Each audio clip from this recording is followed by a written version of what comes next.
नमस्कार मित्रांनो, आपण आलो आहोत खामगाव तालुक्यातील जनोना येथे रेणुका माता दर्शनाकरता। या आई साहेबांचा इतिहास म्हणजे प्राचीन काळापासून हे आई साहेबांचं इथं प्राणप्रतिष्ठा आहे आणि हे रेणुका माता नवसाला पावणारे आहे। जागृत संस्थान म्हणून हे जनोना संस्थान ओळखले जाते। प्राख्यात म्हणून इथं चैत्र शुद्ध पौर्णिमेला यात्रा असते। भरपूर भाविक इथं दर्शनाकरिता येतात आणि त्याचबरोबर नवरात्र उत्सव सुद्धा इथं चांगल्या प्रकारे पार पडतो आणि खूप दूरदूरून भाविक भक्त या देवीच्या दर्शनाकरिता येतात।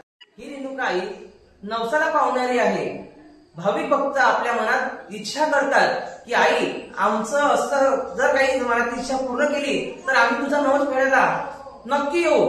म्हणून भाविकांची इच्छा पूर्ण होतात आणि भरपूर भाविक इथे येऊन आपली जी इच्छा पूर्ण झालेली असते त्याचा नवस घेऊन माता राणीच्या चरणी आपला नवस पूर्ण करतात।